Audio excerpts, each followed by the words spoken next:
Okay, so last time we talked was about going to sleep.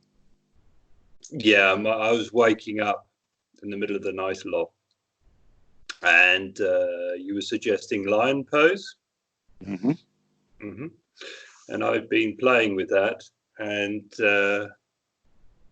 that's been good actually. And just essentially meditating whilst lying down. Mm-hmm. Um,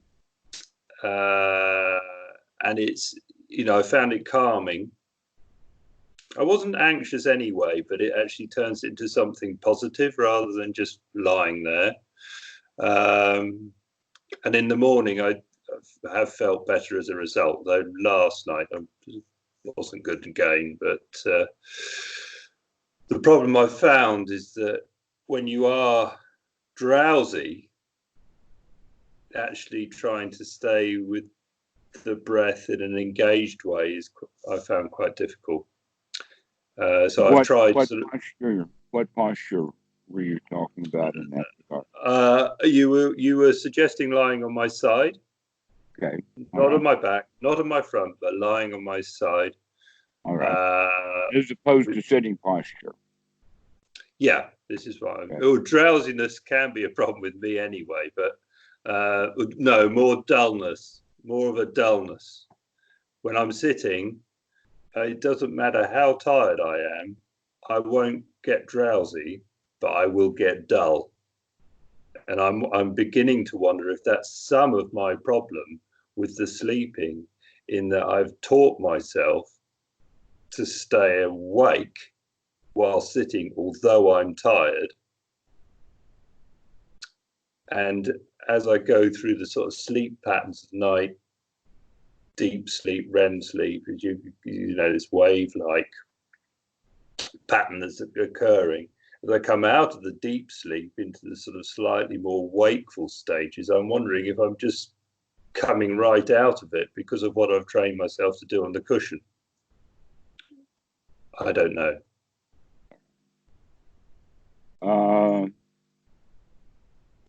I'm noticing something not there. You haven't talked in the past 2-3 minutes that we've been together. You haven't talked about your breath yet. Right. Okay. So, yeah, I follow my breath. Sometimes it's really good. Sometimes it's not so good. But it's nearly always there with me. I don't completely lose it. Actually, a better way of saying it is that that's true, because if it wasn't, you'd already been dead.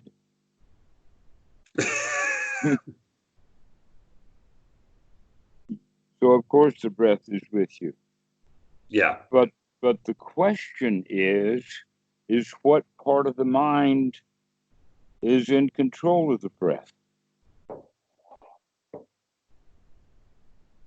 That this is actually known, and if you dig into the number of images that are available through Google, you will come to see that the brain is wired in some rather surprising ways. And that one of the ways that the brain is wired is that the breathing is controlled through places in the back of the brain on both sides, but it's also got wiring so that it can be controlled by the frontal cortex. And we understand that because you know that not only is the brain automatically giving you the kind of breath it thinks at that primitive level that it needs, but you can override that immediately with the frontal cortex by just merely taking control of the breathing. Mm. Okay? This is actually the part that we're wanting to, let us say, develop the skill of being in control of the breathing. It's like it's like an aeroplane, and you've got autopilot, or you can take over manually. Right, exactly. In fact, that's one of the metaphors that I use. Oh. And that while automatic pilot makes it easy, the automatic pilot actually has quite a lot of disadvantages. In other words, if there's a weather report, or the heading needs to change, or that the plane is giving a certain heading, later, if we continue on that heading and don't change the heading, is going to drive it right into a mountain. So the automatic pilot system has, at least from time to time, in fact, you can't land a plane on automatic pilot. That takes AI, which is not really fully developed yet, but they're going in that right direction. But back to the automatic pilot, which is a very simple mechanism, is very much like the automatic pilot that controls our breathing and many other functions of the body. That in fact, the scientists have known about this part of the brain as very early. When they first started slicing up human brains and taking a look at it, the first thing they noticed was this back area that comes out of the spinal cord right up into the back of the brain. Then on top of that sits a thing called a cerebellum. But that area of the body, or of the brain itself, has all control, almost all control of the body. Okay, so the way that we can think of it is that everything that you can do that an alligator can do, the alligator does it with his reptilian brain. Therefore, that's the part of the brain you use instinctually. However, the frontal cortex can override that quite a lot. That we, in fact, can use that part of the brain sometimes, but humans are not very good at using part of that brain. They work on automatic pilot. Many people will live almost their whole lives on automatic pilot. And one of the primary ways that we train ourselves out of getting out of that automatic pilot is consciously taking over the breath, once on the in breath and once on the out breath. We take control to make sure that this is an in breath and it is a long breath. And then we again at the out breath, this is an out breath and it's a long one. This is something right there in the sutras that the Buddha says. Well, that in fact will leave us plenty of time to do all the other parts of Anapanasati, but it keeps that sati going, or keeps bringing that control out of the reptilian brain and back to the frontal cortex, while at the same time that breathing has enormous value in many ways. One is that it oxygenates the blood, which is in fact means now that there's more both oxygen and nutriments in the blood, that the very food that big supercomputer of a human frontal cortex really is requires a lot of that juice. But if we're breathing very, very shallowly, then that means that we come more into a shutdown mode. And that one of the first things to get shut down is the frontal cortex, because we can function just like an alligator functions for our whole human life. I know alligators personally. Many of them are in business suits. The sharks.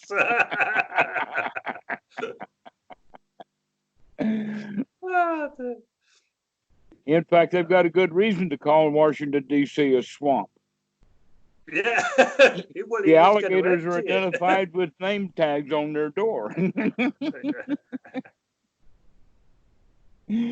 And all of these politicians operate from that part of the brain, and those politicians who do operate with that part of their brain will attract followers of like kind. In other words, Republicans sometimes actually act like ignoramuses because they want the ignoramuses to follow them. Easy fuel. Easy, exactly. Easy fuel for the cause. Yeah. One of the side jokes would be that the Republicans figured that Christians were an easy target because the fools were willing to believe Christianity. They believe the Republicans too. I'm sure they're not all like that. Well, I'll leave that for you to decide, because All that's right. something that's worthy of an investigation.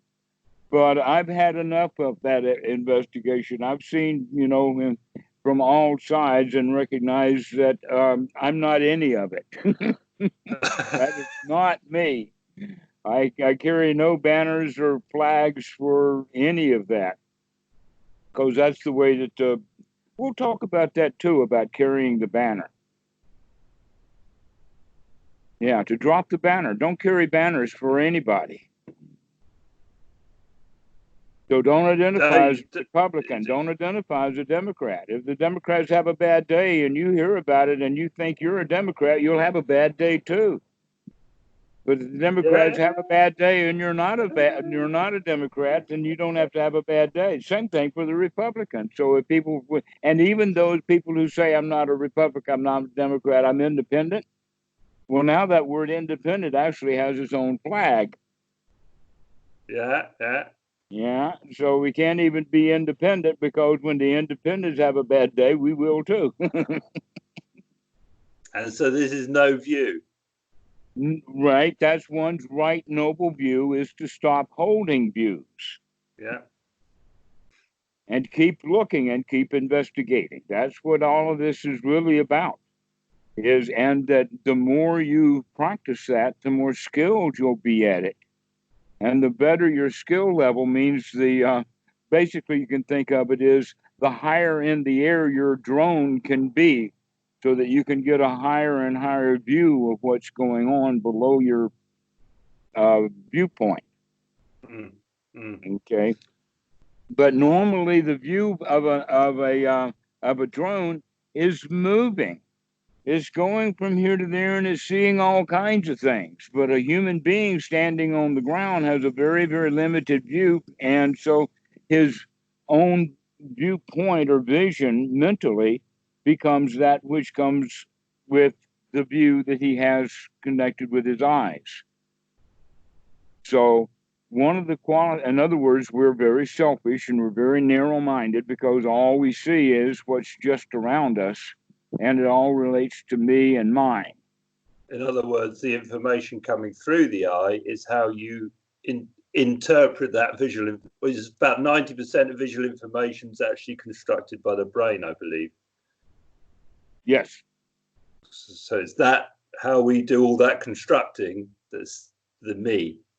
Right. And how we do all of that constructing, the Buddha has a word for it called paticca samuppada, or in Thai, paticca samuppada.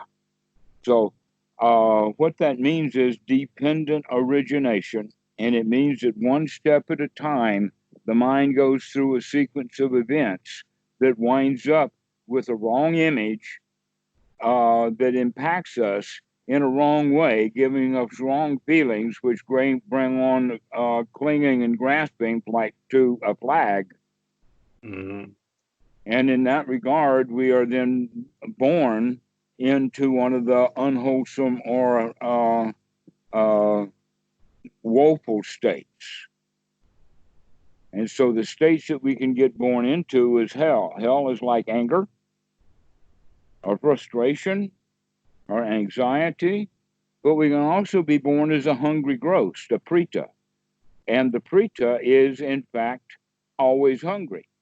And you know, a lot of people who, in fact, crocodiles are often just hungry all the time. They just want and want and want and want and want and want. Okay. And so that's a hungry ghost. More and more and more and more money, even though I've got a belly full of it, and I'm woeful to guard it all. Still, I want more. Who was it who said greed is good? It's a film. Actually, he didn't. That was Gordon Gekko, and I think the movie was named Wall Street, 1987. Yeah, that's it. Yeah. And there was a more complete quote, but I forgot the more complete quote. But it kindly boiled down to that greed is good. Yeah. But he said that at the end of the movie after his empire had fallen. Right. The sucker for punishment. So this is very much like a kind of reverse sour grapes. And Bill Gates is a good example of the modern version of it, because he's devoted the last few years to philanthropy, and he's a whole lot happier man than he was when he was running Microsoft. Because he was a shyster. Boy, did he pull some dirty tricks. Some of them backfired in his face. Was he that bad? Well, I've been following Bill Gates. He's been an interesting figure to follow all of these years. So I've been following him since DOS was put on the first PC. In other words, he was in my face with my very own first computer.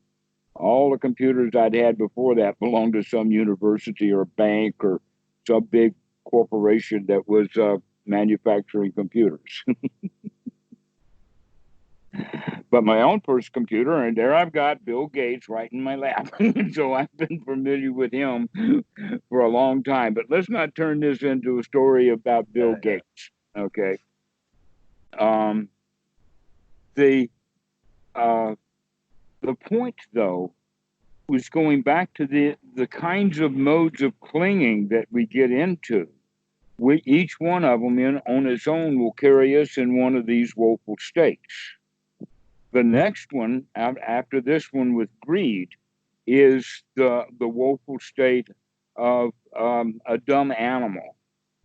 Now, if you think about it this way, this is all old traditional Hindu belief systems of if you are going to be reborn, where?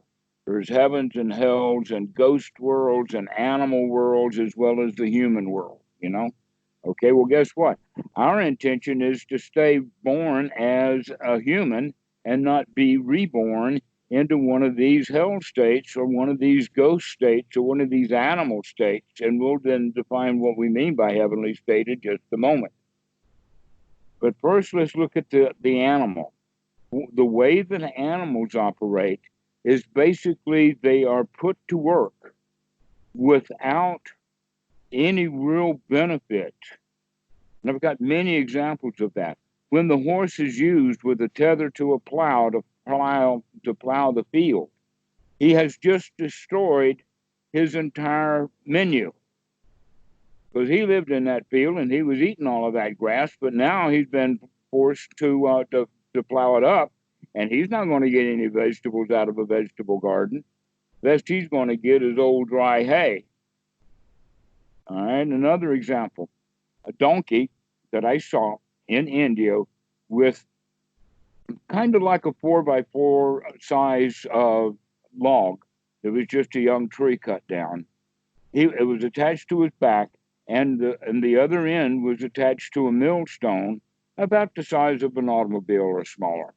And he was walking around in a 30-foot circle while that mill was being fed sugarcane.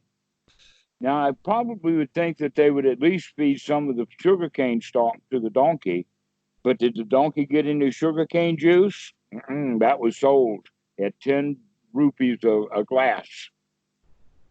And that donkey don't get none of the labor that he's put in. Now, if you were that donkey and you understood that situation, how would you feel? Start going backwards. I'm sorry, what? I said I'd start going backwards. You would rebel. Yeah. Okay. Well, actually, going backwards, the millstone don't care. It grinds in both directions. That's true. Yeah.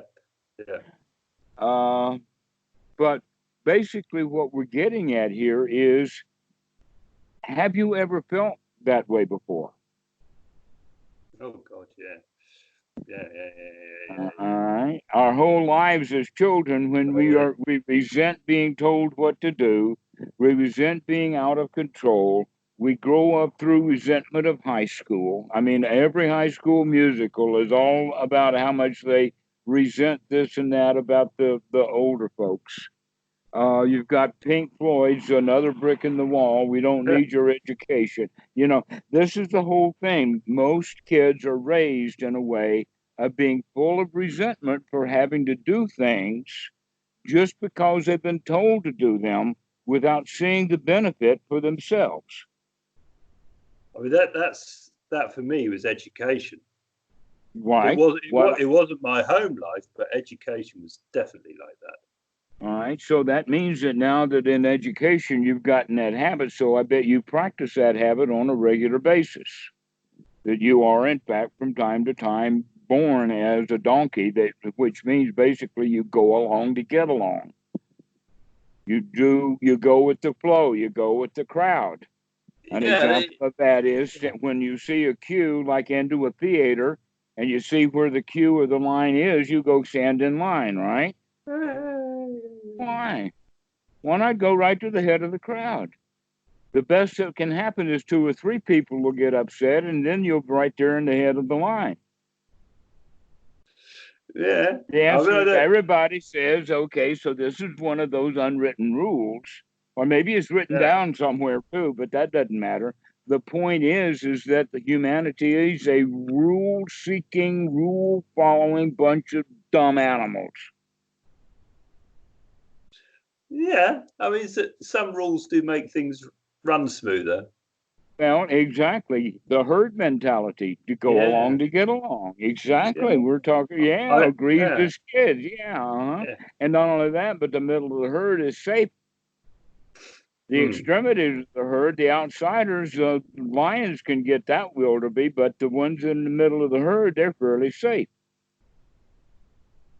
So that's why humans kind of want a whole lot of friends to be safe around. If I'm going to go storm the Bastille or whatever, I want a whole bunch of friends going along with me. Safety in numbers is a whole thing called mob mentality.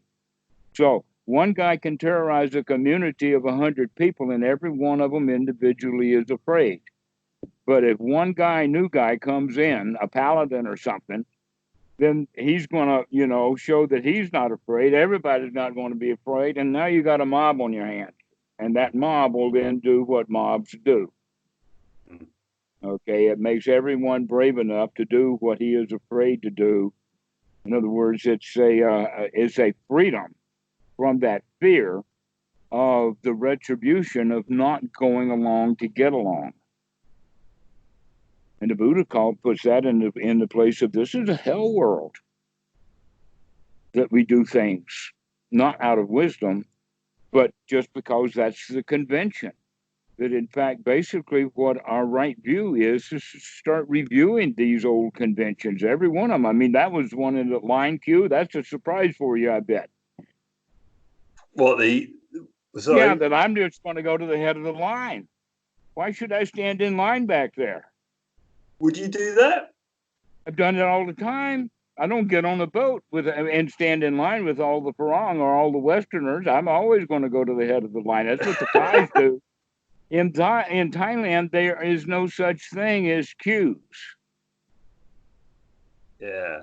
Okay, so here's the passport office, for instance. We're on the border, or the visa, the patrol. You get off the train between Malaysia and Thailand, and you go to this platform. And all of the Asians are sticking their passport through the window, and that the guy has an opportunity for the 5 or 6, and he stamps that one, then he puts it back in the hand, and that hand goes out, and some other hand comes in the window. And so that window, only this big, has room for 5 or 6 hands. And that's the way that it's done in Asia. Okay, well, meanwhile, half of that train was Asians and half of it is Farang. Guess who gets their passport stamped last? The Farang. The ones who are in the queue, exactly. The Westerners who are queue standers. That's part of their social convention. And it's Conditioning. quite, yeah, it's conditioning precisely. And this is one of the ways that we become animals because we go along to get along. That's just what's expected of us. Mhm.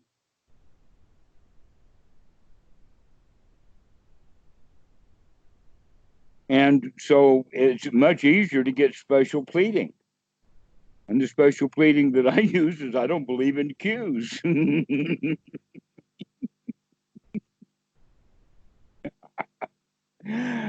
And when I was a monk in North Carolina, it was quite a public situation. I was kind of on display for the Asian temples and communities and whatnot, being native English speaker. And I was often asked, what do I believe? What do I believe in? You know, these are Christians or whatever. This is North Carolina. You know the kind of questions that North Carolinians are going to ask. Maybe kind of a gotcha question. And I loved it because I had the answer that I knew was correct for myself. And that was, I don't believe in belief. I believe in investigation. Oh yeah, yeah, yeah, yeah, yeah, I yeah, don't yeah, believe in yeah, yeah, anything. yeah, yeah. You either know or you don't know. And if you know, it's because it was investigated. And if you don't know, be smart enough to know that you don't know something and stop making shit up. Yeah, yeah, yeah. Just say I don't know. Precisely I so. don't know. I don't know. Does God exist? I don't know. I don't know. Not sure. Okay, that phrase "not sure" was one that Achan Po would use with me. Just kind of humorous way of waking up is just come by and say "not sure" and walk on by. But he was doing that a lot because it's a wake up call to recognize that we still continuously need to investigate, need to look, need to watch what's going, and that requires training. And that training then is actually done in monasteries. There are things that the monks do to each other that you would think would be kind of teasing or whatever, that is designed to help each other wake up. Children's games almost, wake up games. Okay. Uh,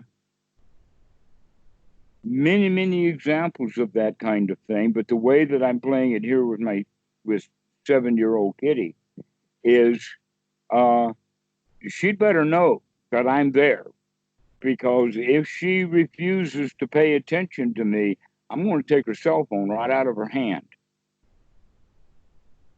Okay, that's a wake up.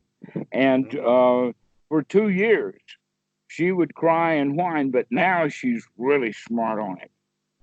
When she knows that even if I'm not even in the room yet, she's aware of it. She's got it. She's learning. This is the whole reason for the Zen stick.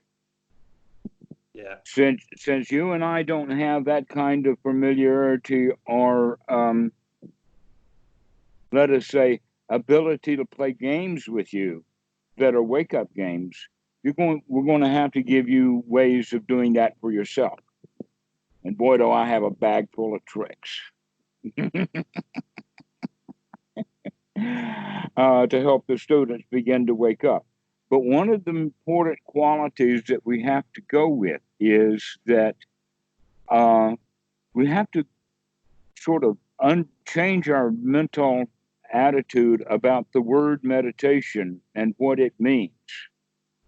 Because really, what we're practicing here with Anapanasati is mental development to develop the mind in various forms, including the feeling mind. That the feeling mind is to be developed in the sense of putting it to good use rather than having it wild and running us always into trouble, which is exactly the whole point about the automatic pilot. The automatic pilot is good when it's working, but there may be a storm ahead. And that automatic pilot is not smart enough to see that storm.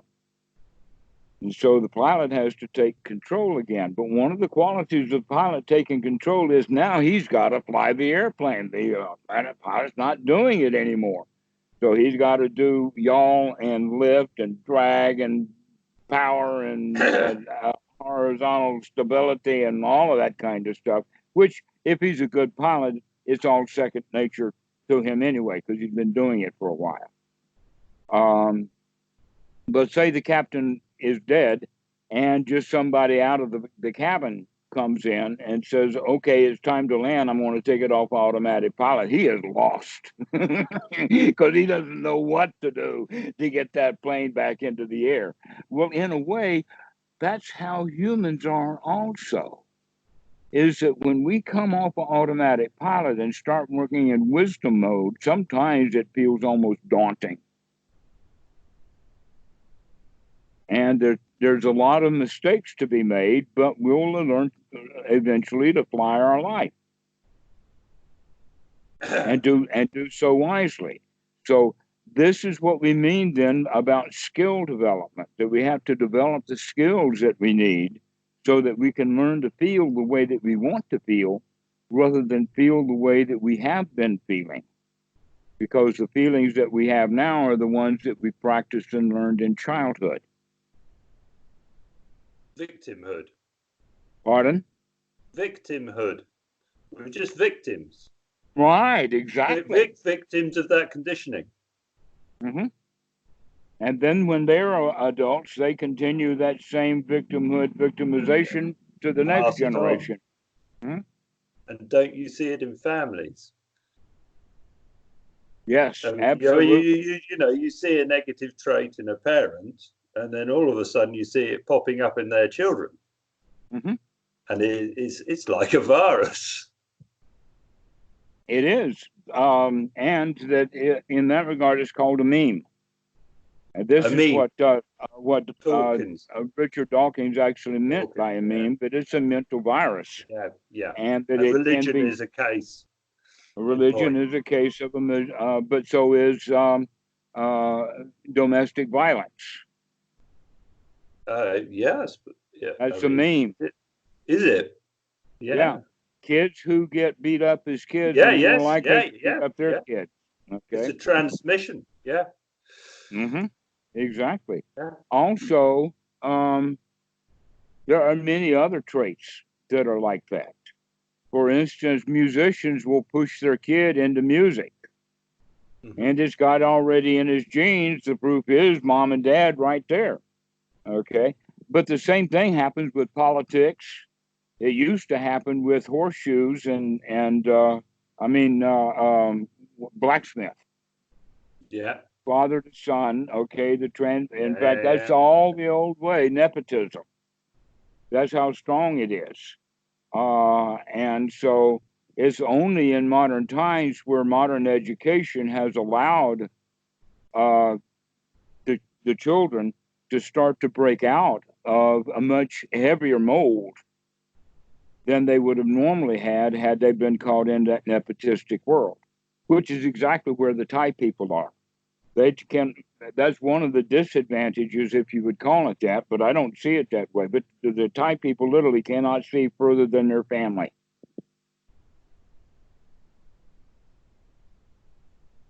Family is everything. Yeah, Pardon? Yeah. It's simple and it's real. To the point, here's one point: is that because of the farming traditions, every family will now have, but will have had for many, many decades, an apartment in Bangkok. And that the apartment is shared by any and all of the members of that family, to the point that sometimes they have to sleep in shifts because everybody's in Bangkok and everybody's in that one room. I've seen places like that. The first thing that surprised me so was how crowded it was, but the second thing that surprised me was that everybody was everybody else's cousin or brother or something, that it was family. And so that's one of the disadvantages for not waking things up. But now that Thailand has actually excellent university systems, they're beginning to open that up. One example would be the medical profession.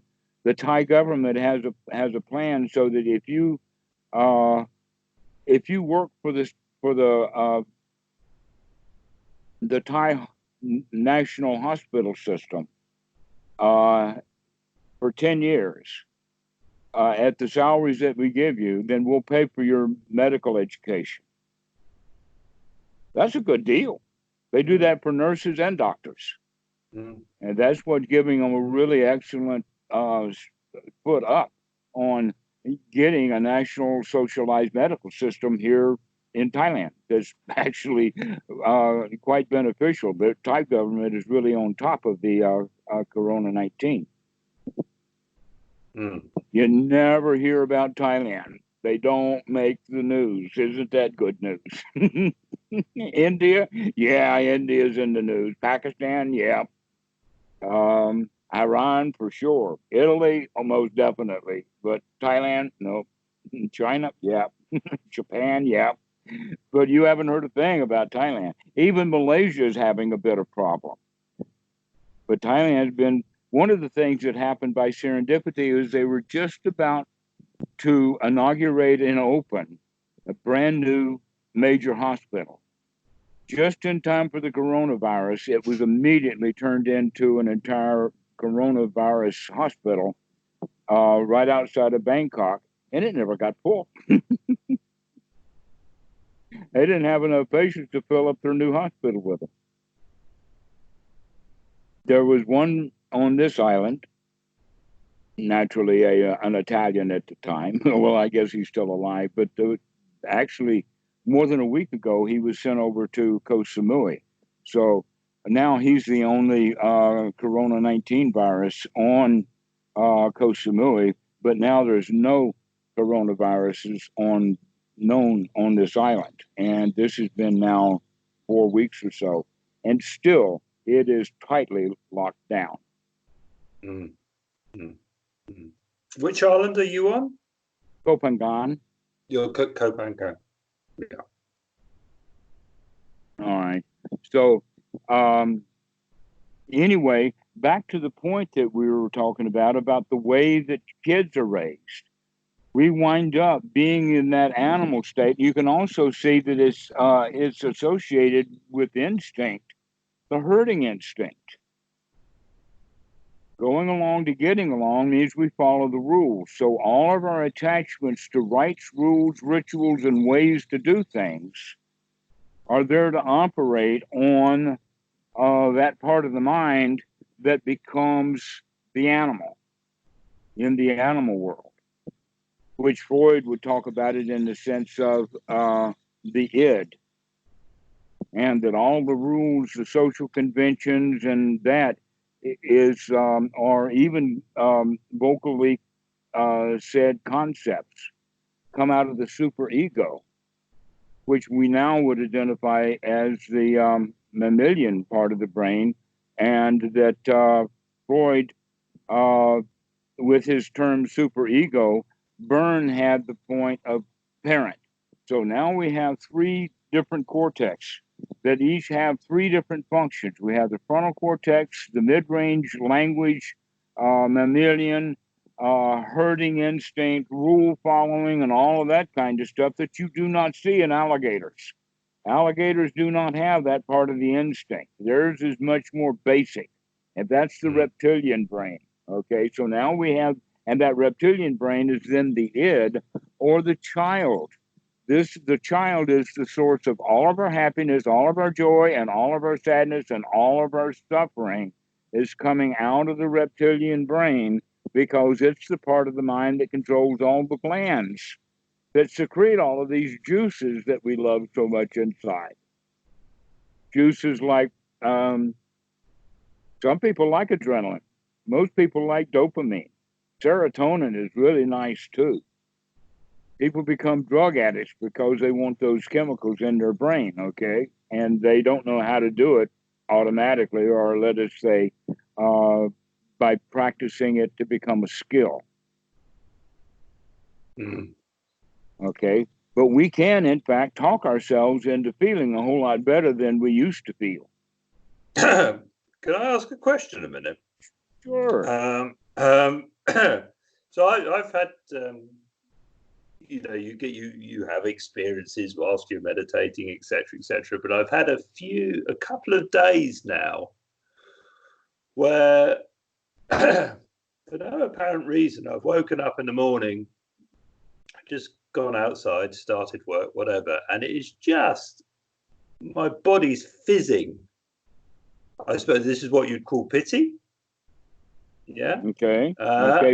Fizzing, you mean bubbling alive, tingling with sensation? Tingling with sensation, but not in a sort of over-energized way, just in a really good to be alive, joyous, calm, connected, good way. And it's champion. This doesn't, yeah. And yeah, it's not a loser place. Definitely not a loser's place. And we're not looking at for sort of half an hour or so. I'm talking all day. Okay, good for you. Enjoy, keep breathing and enjoy. And then the next day I'll go back to normal. So what's happening there? Wait a minute, I thought you were normal, and now you went back to the old habit. Go back to being abnormal again. Yeah.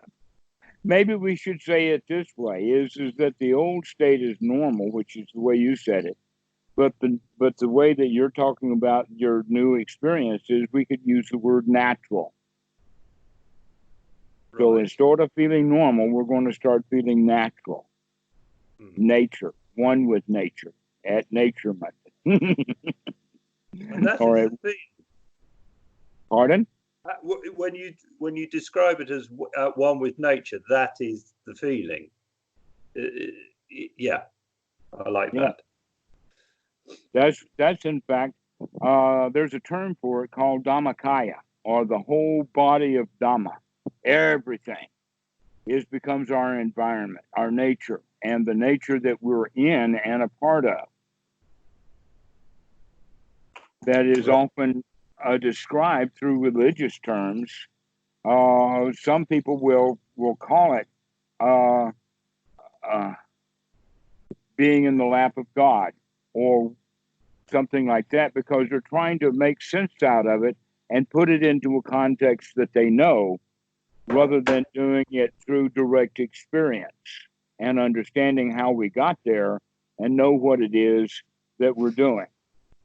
Now, the problem with all of this is that we're teaching it in the sense of concepts, that I'm talking about it. I'm trying to convey an experience. I make up some things to say, some concept.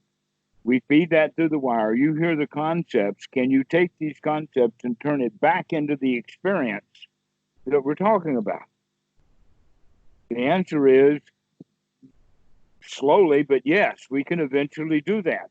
We can literally use concepts so that the students understand through the concepts how to actually do the experience. And we've got many different ways to talk about that.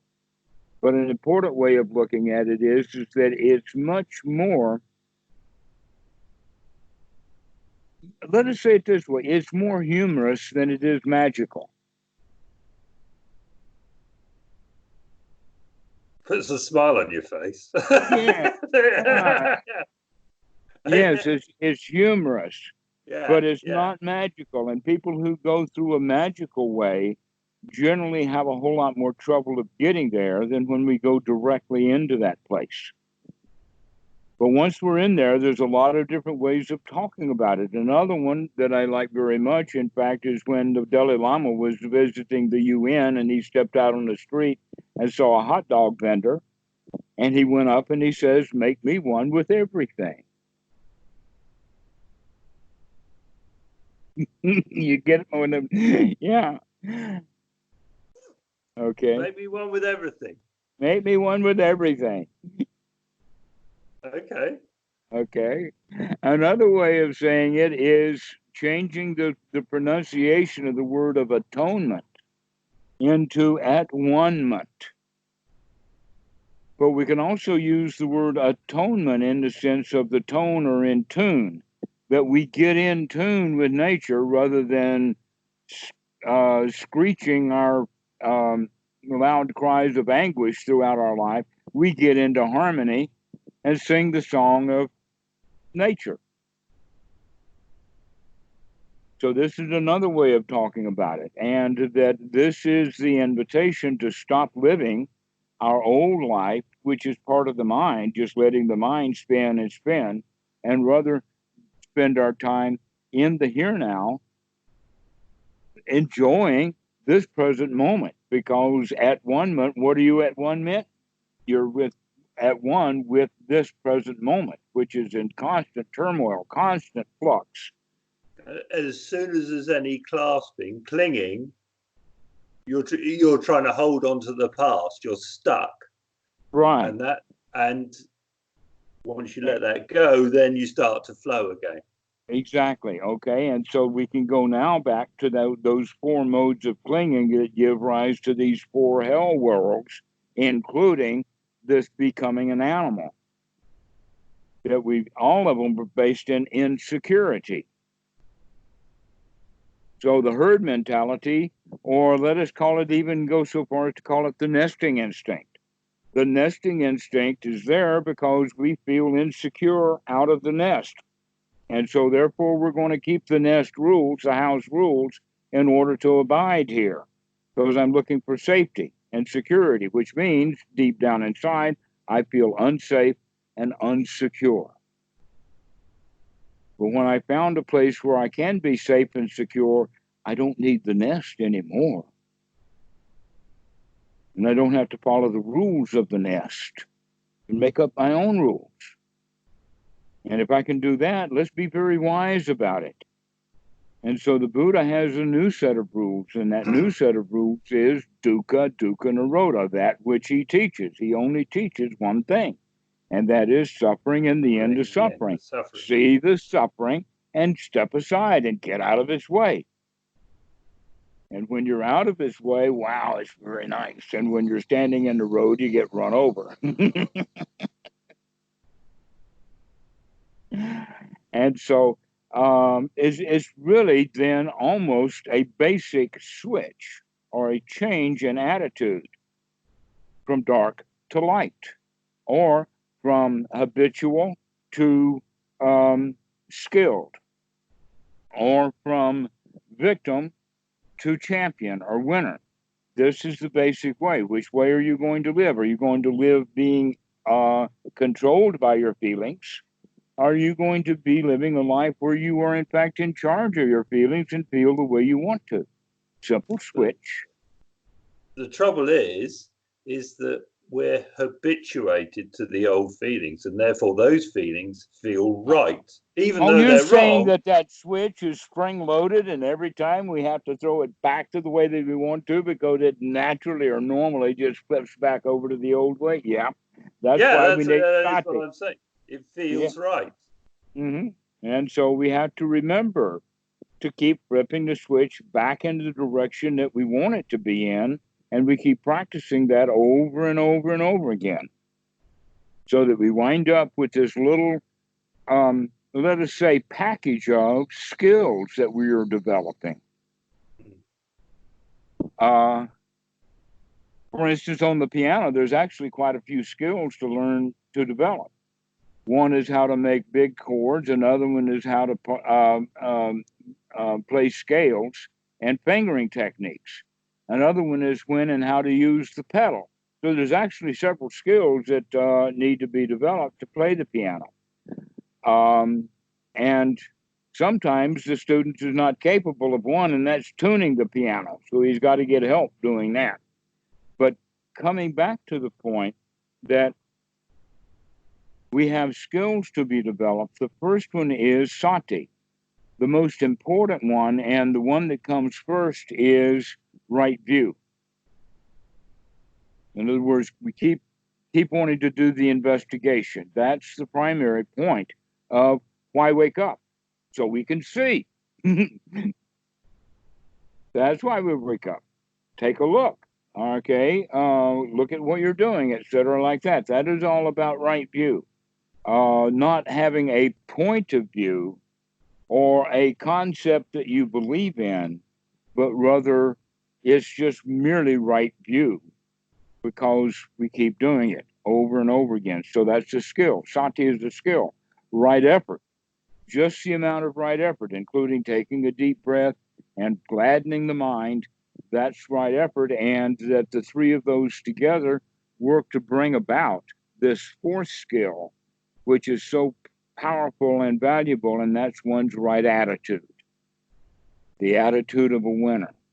And that attitude of a winner feels really good. So if we're developing the attitude of the winner, that means that we are capable of manufacturing for ourselves the feelings that come along with being a winner. Become our own chemists. Pardon? Become our own chemists. Our own chemists? Chemists, as in we manufacture our own drugs. Yes, exactly. Yes. Not only that, but the transport system is a piece of cake. It's a completely integrated system. Mm-hmm. Closed loop system. Sort of like eating the food you bought at the restaurant in the restaurant. Yeah.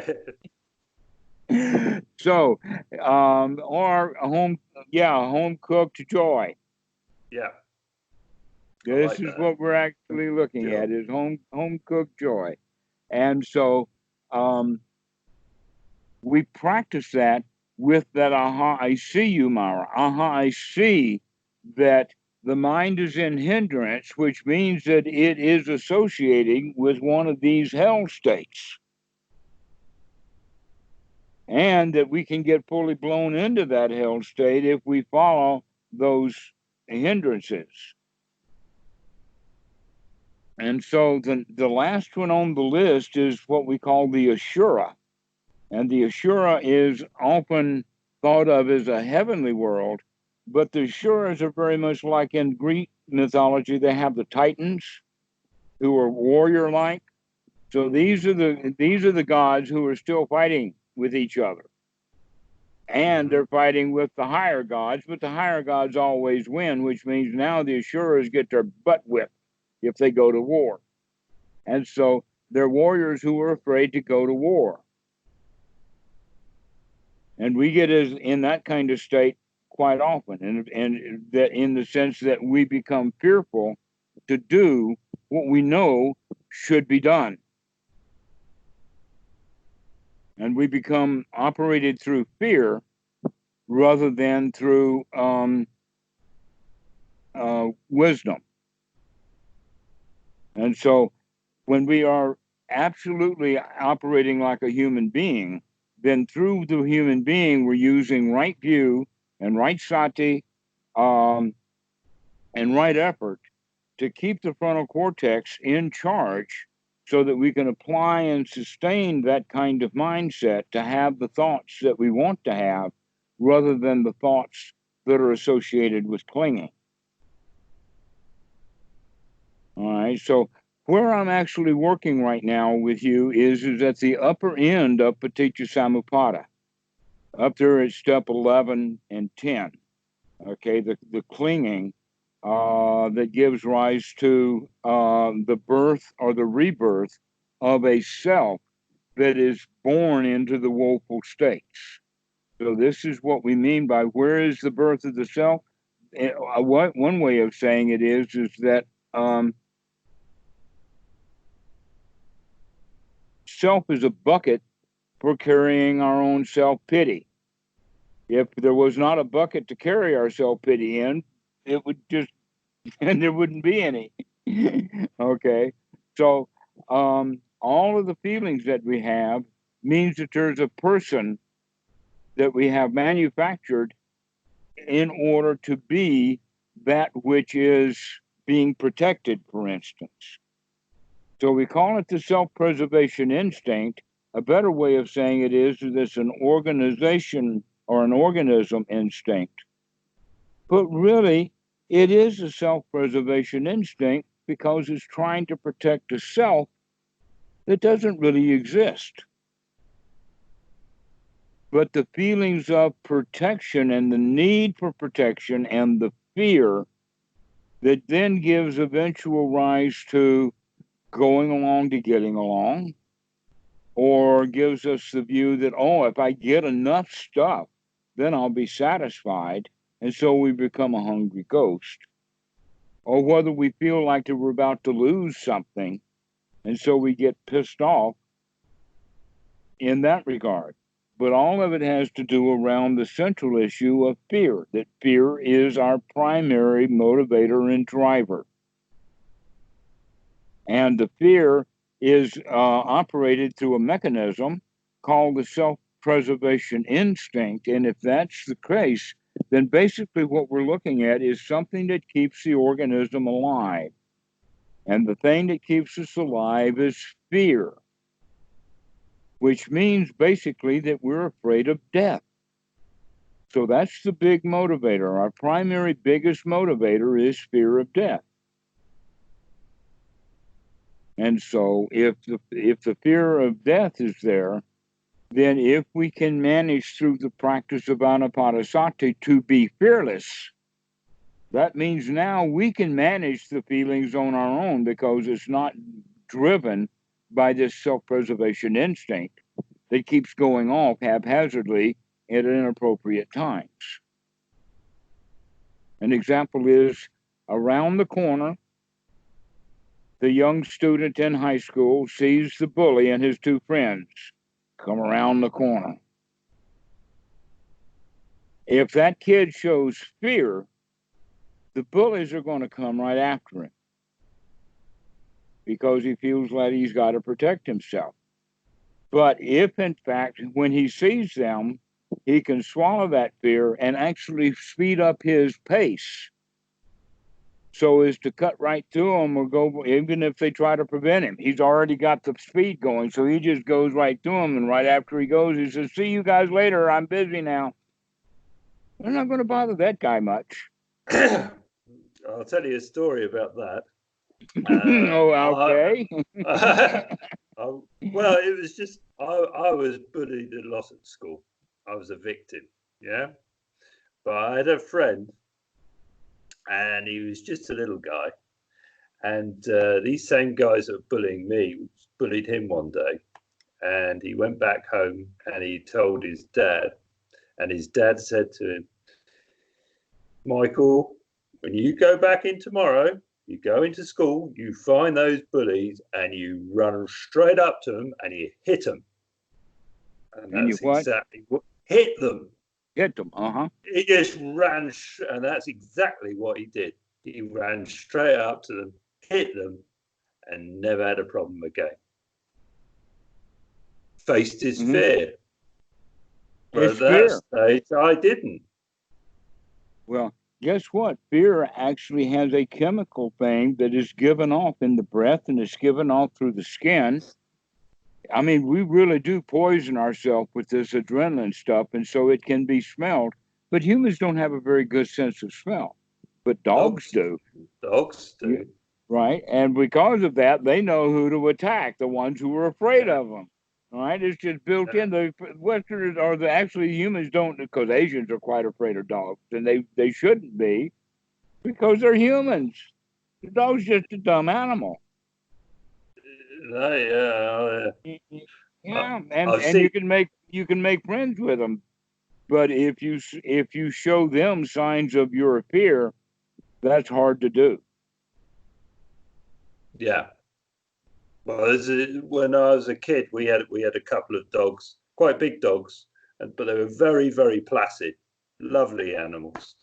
And we had this guy turn up one day to deliver logs to us. We'd not used this chap before. But as soon as this chap turned up at the door, their hackles went up, the teeth were all showing. I had to grab them by their collars to keep them off of him. And we found out later that he used to poison dogs. He hated dogs. He absolutely hated dogs, and they smelt it. That's the only thing I can think of. They smelt the fear. Exactly, because hatred has to do with fear. Yeah. If we're not afraid of something, then why hate it?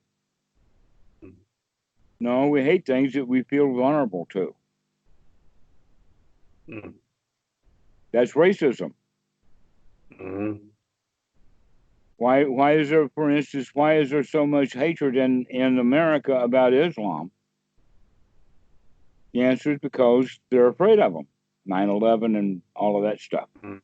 Mm-hmm. Mm. So that's the whole point. And not only that, but you can see that in the sense of carrying banners. And so when we carry banners like that, or flags, or associate with groups, this is actually the territorial instinct of defining my territory is me and mine, and the other. And I know me and mine, and we're safe, but other is dangerous. Mm. And so you have black and white divides, you have Christian and Islam divides, you have all of these divisions all over the world because everyone's afraid of everyone else.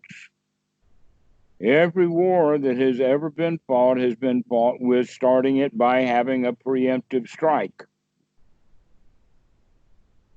You know what I mean by a preemptive strike? If we don't get them first, they'll get us. We better go get them now because they're going to attack us if we don't. Mm. If we didn't have that mentality, there would have never been any war.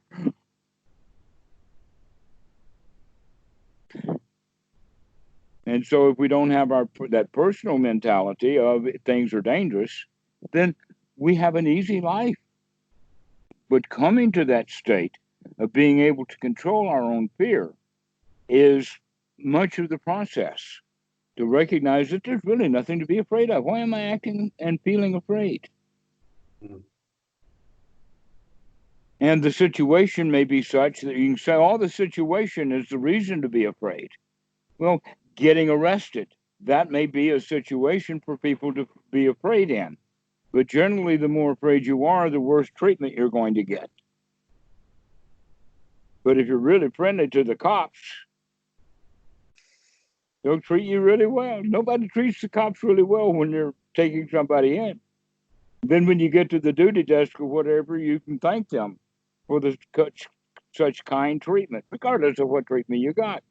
And then you tell the duty officer, these two officers here treated me so well. I got such fine treatment. You got really first class police here. Okay. You see this, how that works? Yes, we learn to become friendly and fearless in the face of everything. And that's what gives the whole quality of one's noble life. We can become noble by being able to manage and feel the feelings the way we want to, rather than feeling the way that we were trained to feel. And we were trained to feel according to the DNA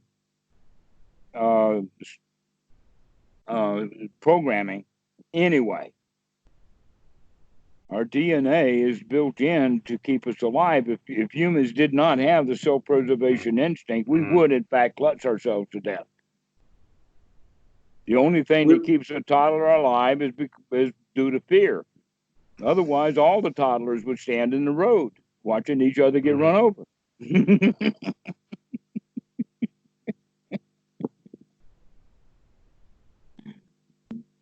You know how enticing a road is to a toddler, and how freaked out mom gets when she sees him heading for one. Fear. Fear.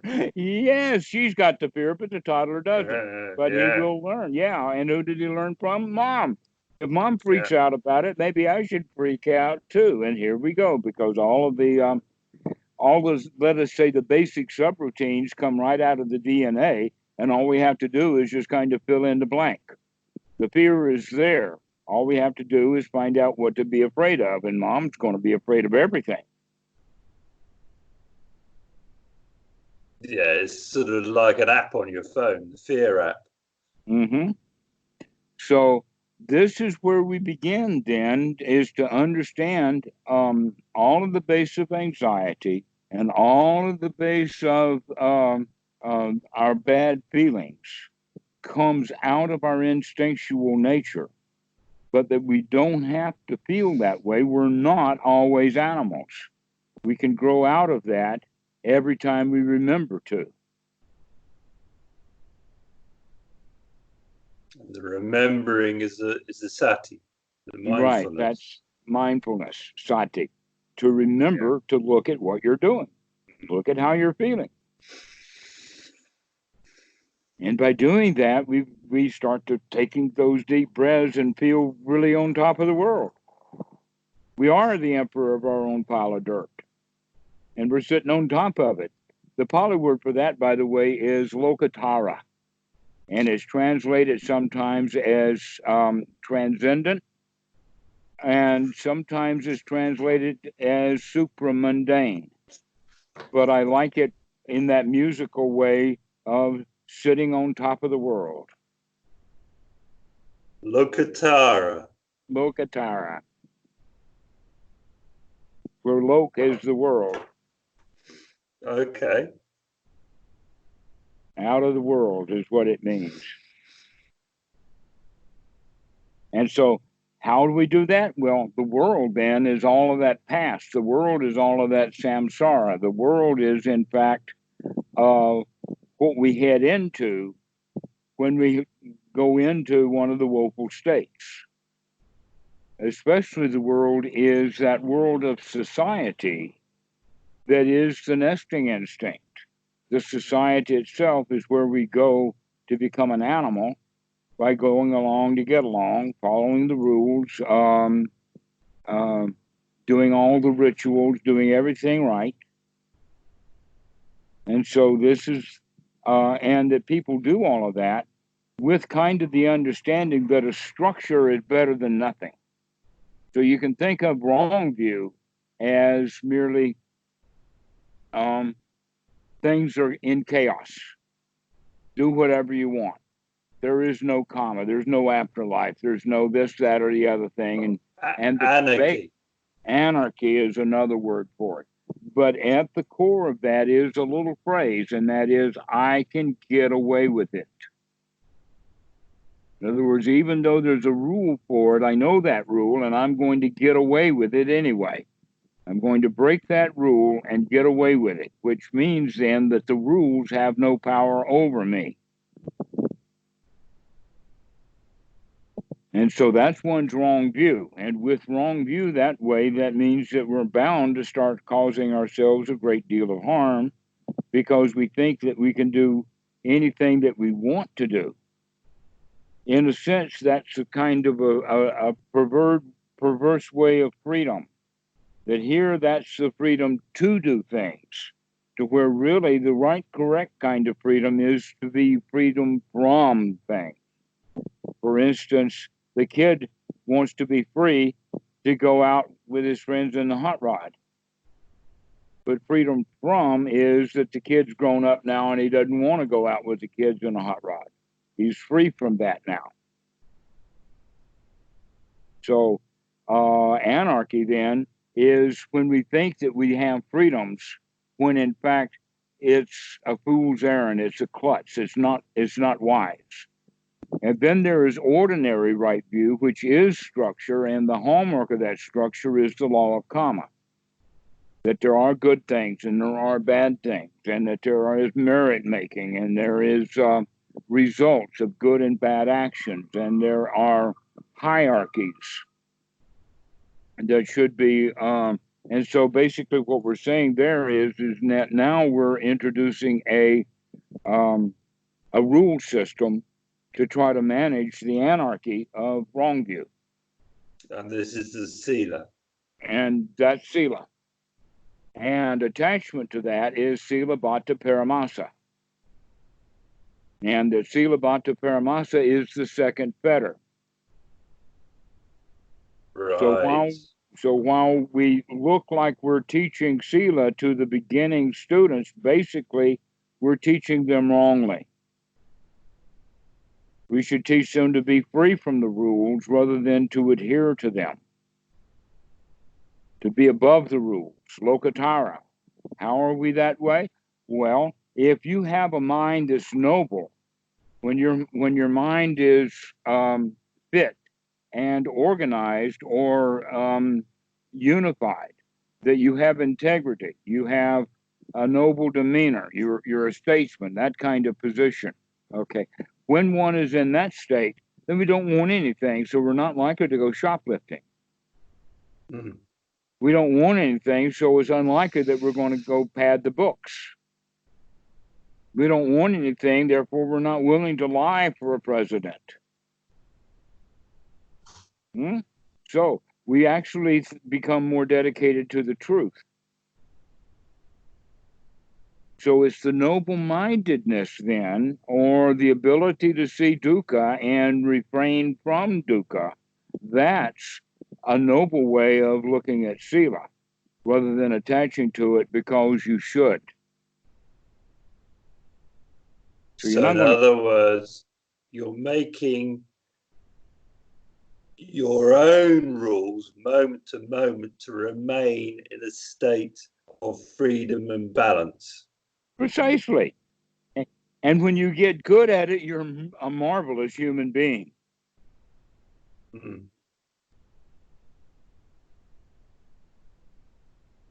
It's marvelous. Very few nobles are around. I'm hoping to start a club of Western Club Noble. Yeah, that's okay. I hadn't thought about it, but yeah, we can start with Club Noble.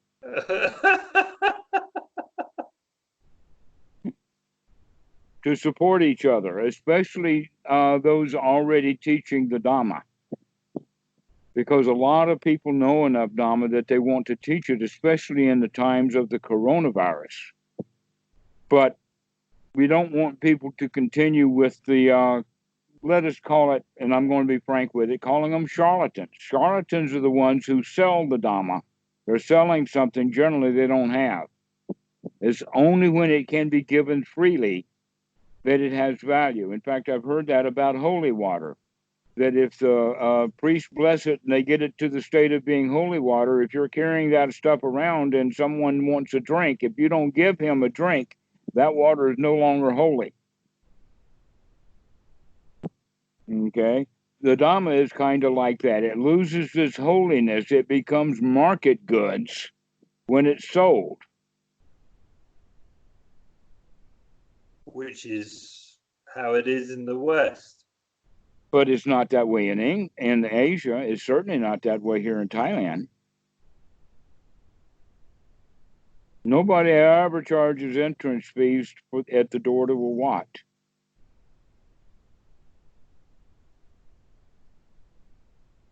At best, or at worst, the worst thing that can happen to you is they tie you to a tree because they don't want you to leave. That kind of happened to me at Wat Suan Mok, but it wasn't that kind of a rope.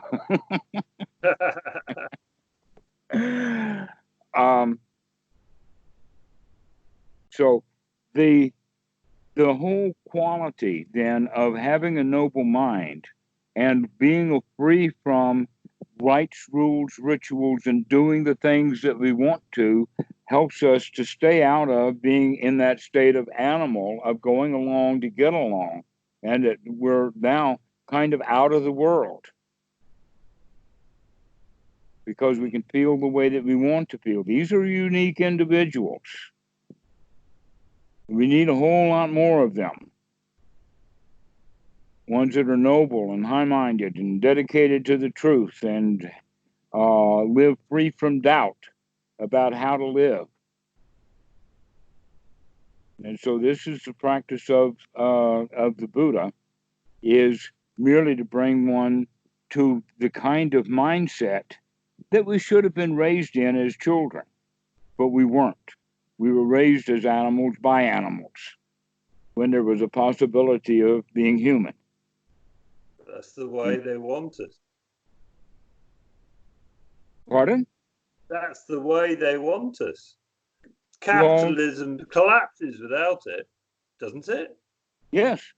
the system collapses. It relies on greed. I want more, I want more, I want more. We have to have continuous growth. If the growth figures aren't going up, then an economy is failing. Exactly. And the workers are today's animals. Fuel for the fire. Fuel for the fire.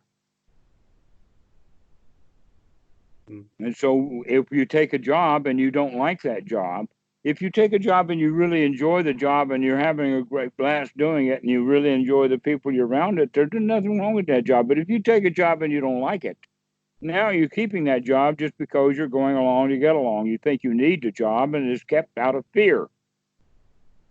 Yeah. And you're not getting anything much out of it. And so you're an animal. And if people would all wake up to that, most jobs would be quit. People would quit their jobs. Why work? The answer is that this culture, part of the rule system is you don't work, you don't eat. Well, I know an awful lot of people all over the world who don't work and eat. Wealthy people, for instance. Yeah. Thai people who have families. But it's the American and the English method of you got to work for the man, because if you don't work for him, who's going to give you a job? The answer is my uncle. What's that? That's the Thai way. That's the Thai way, right? Yeah. Yeah. One of the things that really surprised me, and I saw this many years ago, is that if there is, let us say, a conflict between family and the job, then the Thai will quit the job immediately and take the family. An example of that is, oh, you have to stay in Bangkok because we want to stay open on this holiday. Okay? If that employer better work really carefully. If he wants to be working, be open on that holiday, he's got to select his staff carefully. He cannot just assign. Because if he tells an individual, if you go home now, you're fired, the answer is bye. Mm-hmm. But after the holiday is over, that guy looking for a job, guess where he's going to come? To his uncle. No, right back to the place that he just got fired from. And they'll take him back. And they'll take him back. Mm-hmm. Because that's right? the way it is. That's the culture, yeah? That's the culture that we're in. It's all family. Mm-hmm. Okay? Where in the West, no, and I know for absolute 100% sure, at least a long time ago, that IBM had a corporate policy. That you had one shot. If you were hired by IBM and you quit, you'll never get hired by IBM again. Mm. And they followed that as a corporate policy, and I understand that many companies, big ones, had that policy.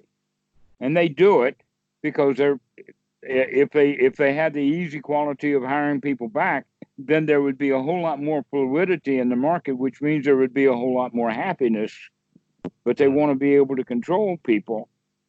They like doing that. Gives them power. I used to work with some quite wealthy people, bankers. These people were earning serious money. And I remember one of them saying to me one time, yes, they pay us very, very well, but they want your soul. And I always remember that. They want your soul. Mm-hmm. Or they don't even know about souls. What they want is for you to do what you're told to do. You be an animal. We're going to pay you high money to be an animal. Yeah. Yeah. Mm-hmm. So now we understand that, well, nobles don't fit well into those kind of organizations. We tend to spend our time sitting on a hillside or on the top of the hill, under a tree, on a porch.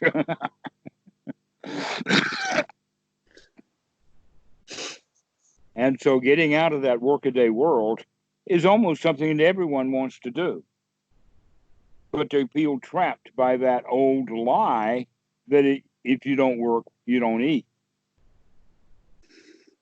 And yet there's many social programs. The Republicans want to kill that off because they want to control people. So they want to stop things like food stamps. Mm-hmm. But food stamps are available, even Yeah. for single people. So you're not going to starve. You don't work, you don't eat. We already know is just one of those political lies. And then you've got another mechanism that's working there as well with all the food industry, the junk food industry, which has been engineered to addict people to food. And I've heard that the tobacco industry, when they realized it was all going to go horribly pear-shaped, ultimately for them, that they bought into a load of big food companies. And they found ways of making the food more addictive by combining sugar and fat in certain quantities that I want more. And of course, all the poor people get addicted to it. Mm-hmm. But actually, you can have a perfectly healthy diet without spending a lot of money, you know. Absolutely. But you're not going to be making anyone rich in purchasing that diet. Rice, lentils, whatever, boiling up bones in a pot. There are actually 3 stores on this island. All 3 of them are miniature versions of the larger. One is Macro, the other one is Tesco, and a third, or Tesco Lotus, and the third one is Big C. But these are small stores here because what they really cater to is the islanders who cook for Westerners. And so they've got cheese and bread and all of that kind of stuff that they sell here on the island. So the restaurants can serve the food that the Westerners are used to eating. But to go to the market, you're not going to find that kind of stuff. You're going to see a half of a pig laying out on that trough there. Yeah. Yeah, and they'll grind it for you on the spot, but that's the world. It's still that kind of world that when I first came to Thailand, I really thought that I was eating roadkill. That whatever got left on the road, and we're talking about not just animals on the road, but any grass or any weeds that grew beside the road, that's what they picked out, boiled up for us, and gave it to the monks. Was it that bad? No, that's a joke. That was a joke. Okay. That was a joke. So, things are different in different cultures, and things are not as cut and dried in any of the cultures as people want. There's always ways of finding an easy way to live in whatever culture you're in. But no one's going to teach you how to do that. Those who know may even not want to tell you, but many of them will.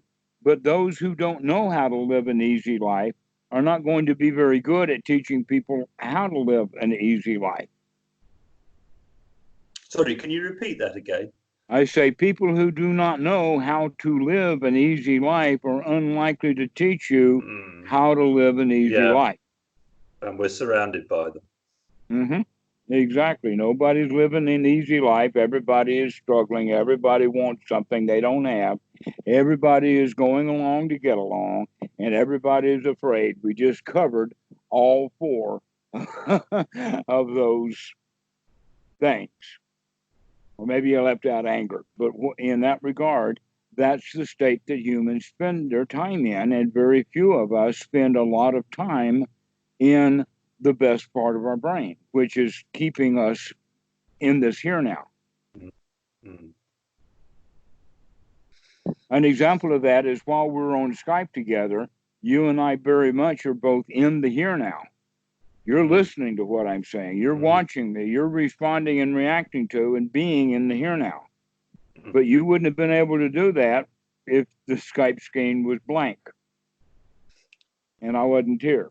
So but that shows that you can be here now for a long period of time when there's something interesting and something beautiful. Likewise.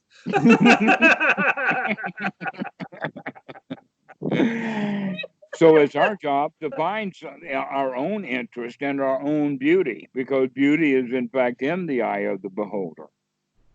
And you just proved that to me when you laughed. You didn't believe me at all.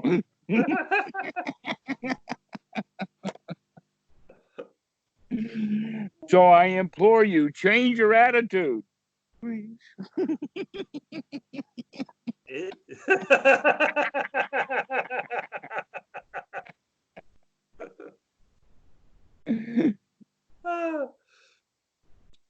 I'm watching Mr. Universe.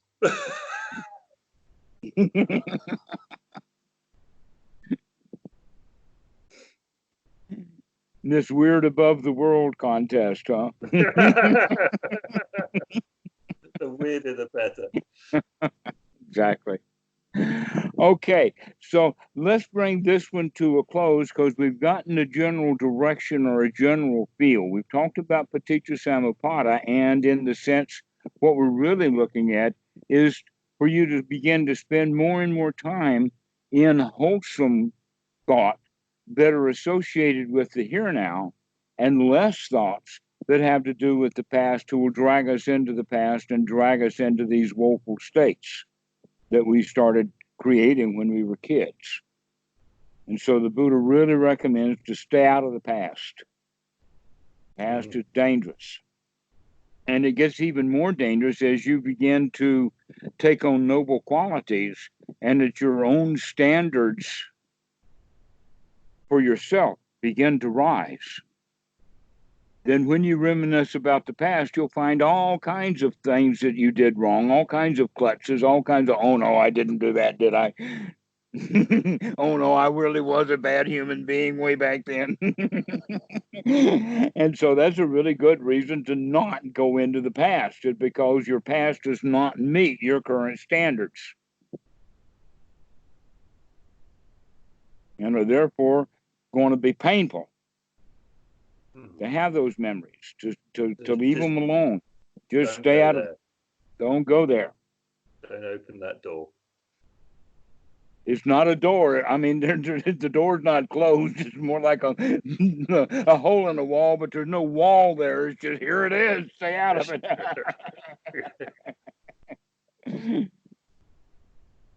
In fact, you're yet to make the fence. We need to find a way of putting a door in so that we can close that door, or putting in a fence so that we can fence the mind in, so that we stay out of that. That you begin to guard the mind with a fence, showing that you're not going to stay in the desert. You're going to stay in the pasture. You're going to stay in the here now and not dwell in the past. And so this is kind of a determination that we make. Is that not suppression?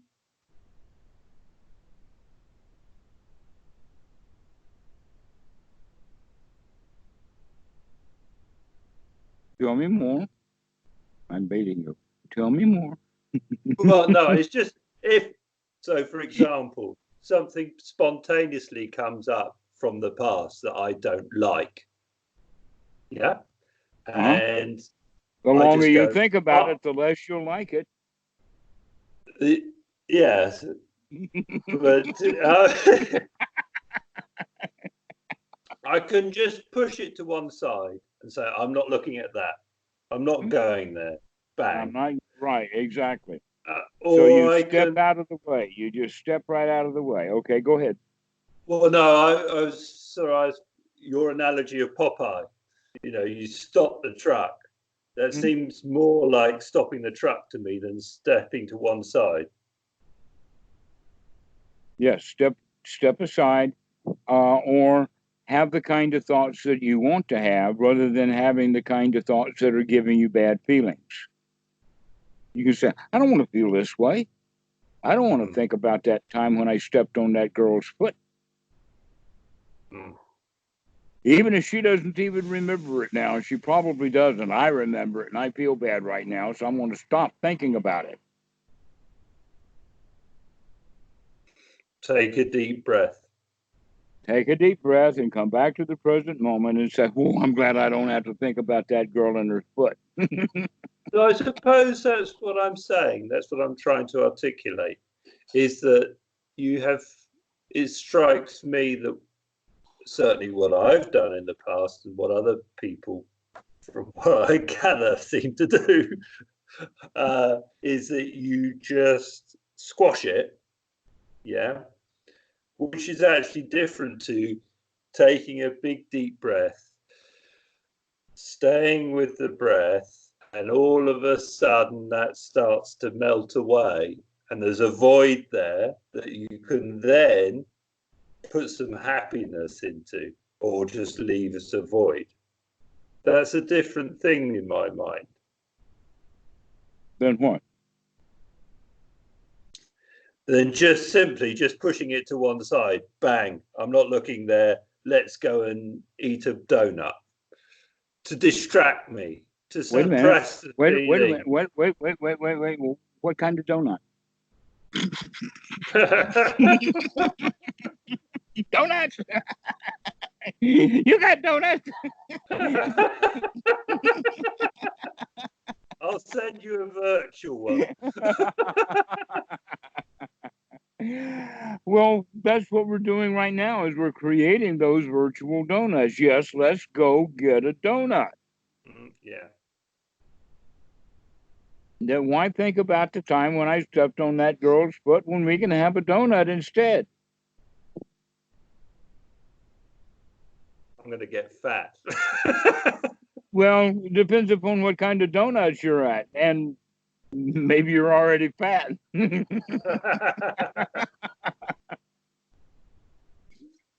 but in all seriousness, I mean that's then comfort eating, isn't it? Isn't it? Which isn't healthy. Well, what I'm thinking of, and using that just as an example,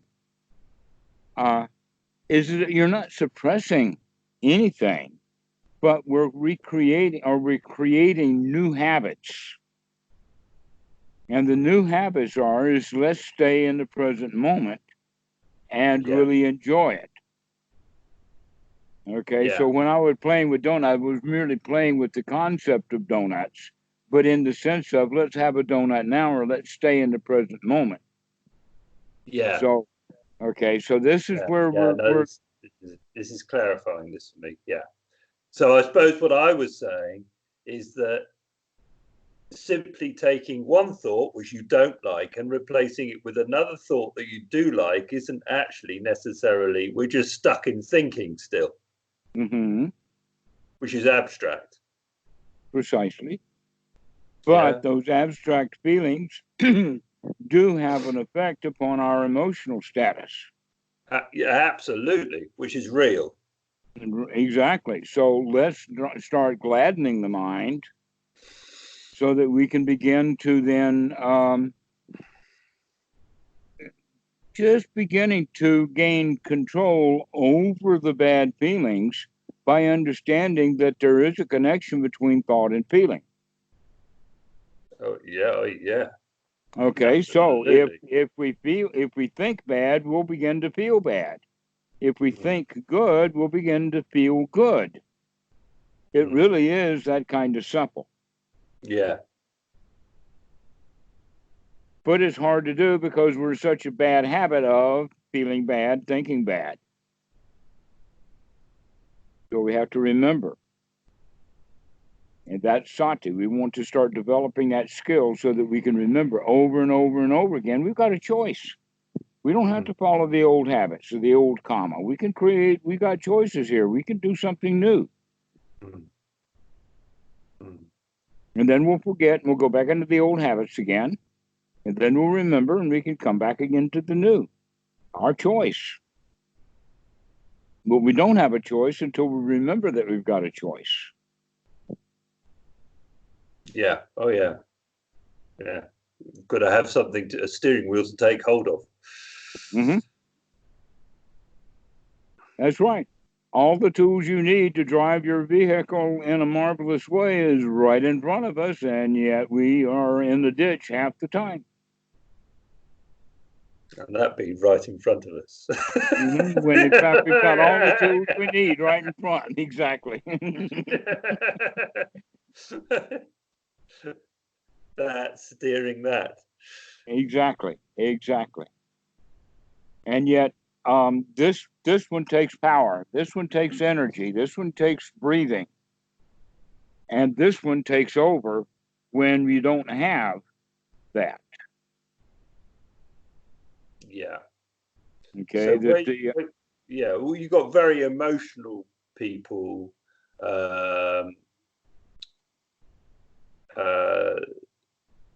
That seem to be living in this state of emotional turmoil all of the time.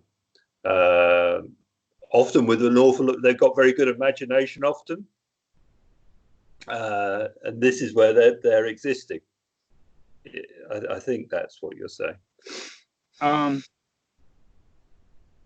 Actually, in that way, we can begin to talk about that later. But yes, imagination is in fact living in an unreal constructed reality, and that most of the construction materials are materials that we've used in the past. Oh, yeah. Okay, so generally what we construct in the future or construct in the mind now is built upon old building materials rather than the reality of what's available right in front of us. Yeah. And so when we realize that, wait a minute, two different people see that event in two different ways, means that that event was independent of the way that two people think about it. In fact, there's got to be three things. There's got to be this guy's idea, and then actually there. Okay. And that's the example of that we create our reality based upon our past. And when we stop doing that so much, we can begin to create our reality based upon reality instead. Yeah.